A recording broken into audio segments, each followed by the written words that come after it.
주님께서 여러분과 함께 루카가 전한 거룩한 복음입니다.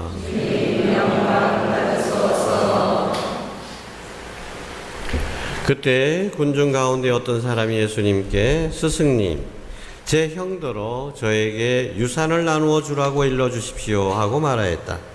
그러자 예수님께서 그에게 말씀하셨다. 사람아, 누가 나를 너희의 재판관이나 중재인으로 세웠단 말이냐? 그리고 사람들에게 이르셨다. 너희는 주의하여라. 모든 탐욕을 경계하여라. 아무리 부유하더라도 사람의 생명은 그의 재산에 달려있지 않다. 예수님께서 그들에게 비유를 들어 말씀하셨다. 어떤 부유한 사람이 땅에서 많은 소출을 거두었다. 그래서 그는 속으로 내가 수확한 것을 모아둘 데가 없으니 어떻게 하나 하고 생각하였다. 그러다가 말하였다. 이렇게 해야지. 곡간들을 헐어내고 더 큰 것을 지어 거기에다 내 모든 곡식과 재물을 모아두어야겠다. 그리고 나 자신에게 말해야지. 자, 네가 여러 해 동안 쓸 많은 재산을 쌓아두었으니 쉬면서 먹고 마시며 즐겨라. 그러나 하느님께서 그에게 말씀하셨다. 어리석은 자야, 오늘 밤에 내 목숨을 거두어 갈 것이다. 그러면 내가 마련해 둔 것은 누구 차지가 되겠느냐? 사람을 위해서는 재화를 모으면서 하느님 앞에서는 부유하지 못한 사람이 바로 이러하다. 주님의 말씀입니다. 그리스도님 참여합니다. 앉으십시오. 참 예수님, 모든 탐욕을 경계하여라. 주님께서 특히 재물에 대한 탐욕을 경계하라고 가르치십니다. 엊그제 불교에서 가장 자랑스럽게 생각했던 일 중에 하나인 이 미국 하버드 대학 출신의 사람이 우리나라에 와서 머리를 깎고 수도 생활을 하고 좀 좋은 책들을 많이 그랬는데, 근데 그 사람이 한국 불교와 인연을 끊겠다고 선언을 한 일이 있었습니다. 이 사람이 한국 불교는 좀 부끄럽다고 하면서 여러 가지 이야기를 했는데, 그 중에 하나가 구복신앙 얘기 들었고, 구복은 곧 돈이라는 것입니다. 한국 불교가 돈의 탐욕에 사로잡혀 있다. 그런 이야기, 그래서 자기는 이제 한국 불교와 인연을 끊겠다고 하는 것입니다. 그런 부끄러운 불교에 자기 친구들, 자기 제자들 보내지 못하겠다. 차라리 일본 선원에 보내고 어디 다른 데 보내겠다, 이거 얘기예요. 근데 그 기사를 읽으면서 오늘날 그러면 우리 한국 천주교회는 이 탐욕으로부터 얼마나 자유로운가라는 질문을 하게 되었습니다. 정도의 문제이긴 하겠지만, 그러나 오늘 우리 신자들의 마음에도 역시 탐욕이 많이 자리 잡고 있지 않을까, 이런 생각을 하게 되었습니다. 오늘 복음에는 한 청년이 억울함을 호소합니다. 아버지가 돌아가셨는데, 그러면 율법에 따라서 큰 아들이 몇 프로를 갖고 작은 아들은 몇 프로를 갖고 정해져 있습니다. 그런데 그것을 무시하고 형이 모든 재산을 독차지하고 안 나눠주는 겁니다. 동생 입장에서는 얼마나 억울하겠습니까?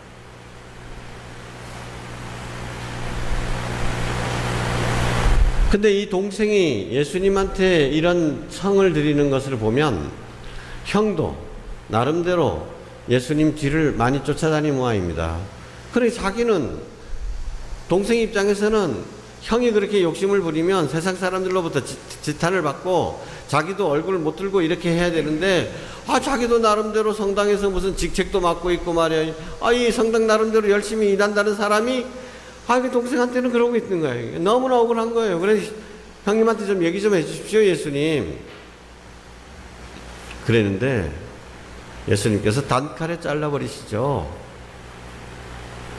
누가 나를 너희의 재판관이나 재산 분배인 중개자로 내세우느냐? 그러면서 하십니다. 주의하여라. 탐욕을 경계하여라. 재산이 생명을 보장해 주는 것이 아니다.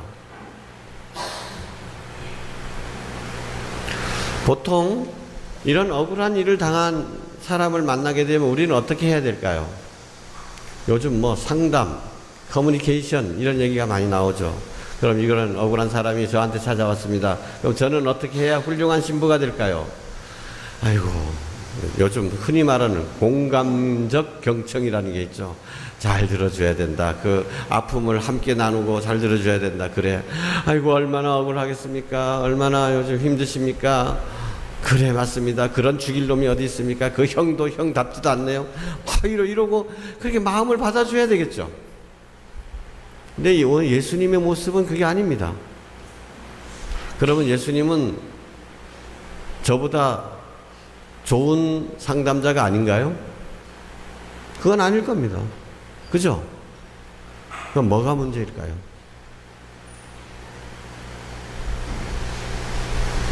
예수님께서는 그 사람의 본질을 꿰뚫고 계셨던 것입니다. 저는 그런 억울한 일을 당한 사람을 보면 제가 나는 그래도 훌륭한 따뜻한 자비로운 목자가 되어야 된다. 나름대로는 그런 의식을 하면서 잘 들어주려고 노력하고 가능하면 도와주려고 애를 씁니다. 그런데 많은 경우에 저것만은 아닌데 라는 생각을 하게 되죠. 그런데 그런 얘기를 쉽게 하지 못하는 경우가 많이 있습니다. 예를 들어서 시어머니가 찾아왔어요. 며느리 때문에 주거지구다. 한참 얘기하죠. 그러면 아이고 정말 속상하시겠네요. 정말 그런 못된 며느리가 어디 있습니까? 아이고 이러는데 얘기를 듣다 보면 며느리만 나쁜 사람이겠습니까? 그렇게 하소연하는 시어멍도 나름대로 문제가 있는 사람입니다. 그러면 당신도 이런 잘못을 하고 있다라고 얘기를 해야 되는데 얘기를 하기가 꺼려져요. 왜 그렇습니까? 아이고 잘못했다가는 아이고 신부님 믿음 골았더니 신부님은 며느리 편 만들고 아이고 억울해 못 살켜 이렇게 됩니다.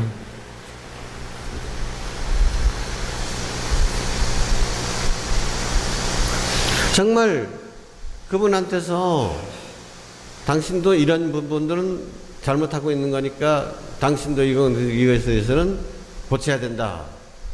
이렇게 얘기하면 나의 사정은 몰라주고 남의 편만 드는 또 자신을 아픔을 함께 해주지 않는 무자비한 신부다. 이렇게 할까봐 아예 이야기를 못하고 그냥 아이고 예 하고 넘겨버리는 수가 많다는 것이죠.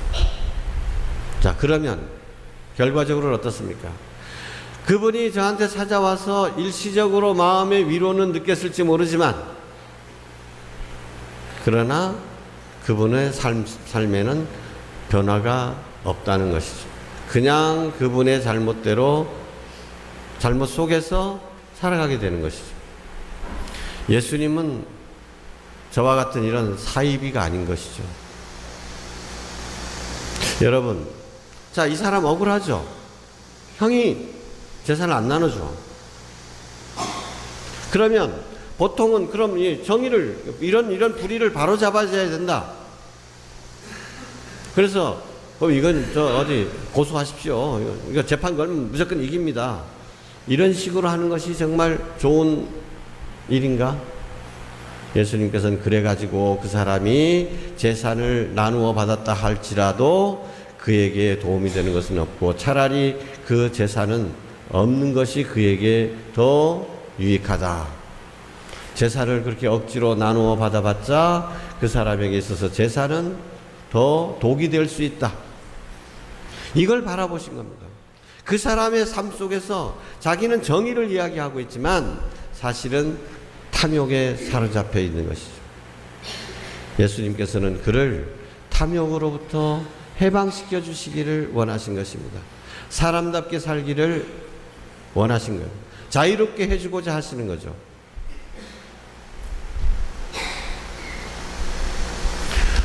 여러분께 한 가지 질문을 드리겠습니다. 여러분의 부모님이 의사 선생님으로부터 한 달밖에 남지 않았다는 사형 선고를 받게 되었습니다. 근데 보통 이런 이야기는 보호자한테 하지 환자한테 직접 안 하죠. 자, 그러면 자녀들은 고민에 빠집니다. 이 이야기를 부모님한테 해야 될까 말아야 될까? 한 달밖에 안 남았습니다. 그러니까 아버지 한 달밖에 안 남았대 대신에 마음 준비하셔야 되구나. 이런 얘기를 해야 될까 말아야 될까?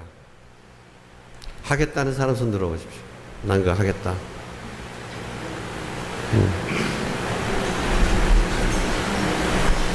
손 내리십시오. 난 못하겠다라는 사람 손 들어보세요. 못하겠다.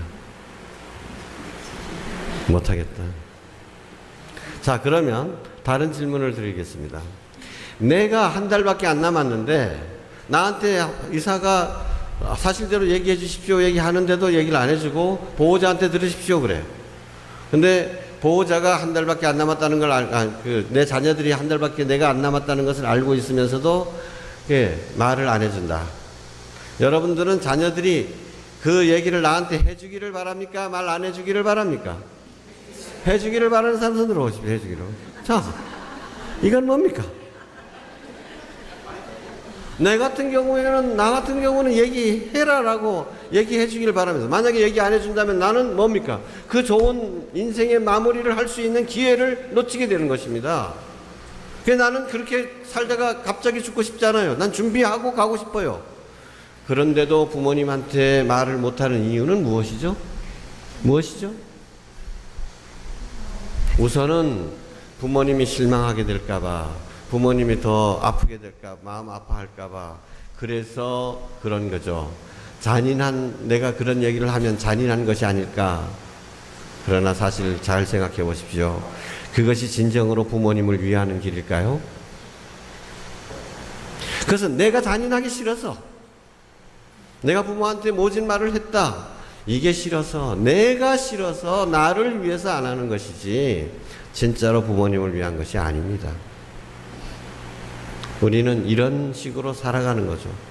겉으로는 정의를 위한다 그러면서도 사실은 물질에 대한 탐욕으로 사로잡혀 있었던 이 청년과 마찬가지로, 그런데 정말 나는 그런 얘기를 못한다 하면서도 그 사람에게 무자비한 것이 싫은, 그 사람을 보살펴 주는 것이 아니고 배려해 주는 것이 아니라 사실은 내 자신 때문에 그런 경우가 많은 것입니다. 네, 예수님은 그러지 않으셨죠. 그 사람이 예수님한테 잔인하다 어쩐다 어떻게 이야기를 할 망정, 어떤 오해를 할 망정, 정말 필요한 것, 그 사람에게 필요한 것은 물질로부터의 해방이었습니다. 진짜 자유로운 사람으로 만들어주고 싶었던 것이죠. 그래서 나는 너 재판관 아니다 그러면서 모든 탐욕을 경계해야 된다고 가르쳐 주시는 것입니다. 여러분, 자, 마음을 가라앉히시고 한번 상상해 보십시오. 여러분들도 모두가 다 이 청년처럼 부당한 경우를 겪는, 그래서 예수님한테 예수님 좀 이렇게 좀 해주십시오 라고 청하고 싶은 일들이 있을 것입니다. 정말 며느리 문제일 수도 있고, 남편 문제일 수도 있고, 자식 문제일 수도 있고, 아니면 부당한 상사, 직장에서의 문제일 수도 있고, 내 건강 문제일 수도 있습니다. 예수님, 나 아픈 거 좀 어떻게 해주십시오. 근데 그때 예수님께서 나에게 뭐라 그러실까? 아이고 경 아프냐, 아이고야 안 됐죠. 이렇게 그냥 나를 쓰다듬어 주시고 위로해 주시고 그러실까? 아니면 칼을 들이대실까? 예수님께서 내 마음에 칼을 들이대셨을 때 내 안에 어떤 고름이 나올까?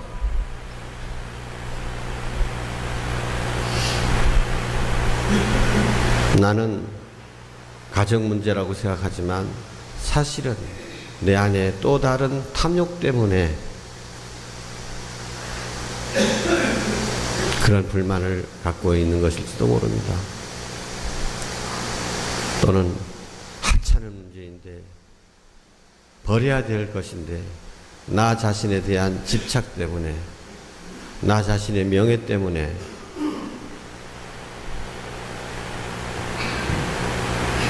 그래도 정의의 이름으로 예수님께 부탁하고 있는 것일 수도 있습니다.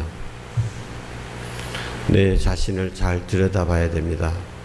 예수님께서 나에게 뭐라고 말씀하실까?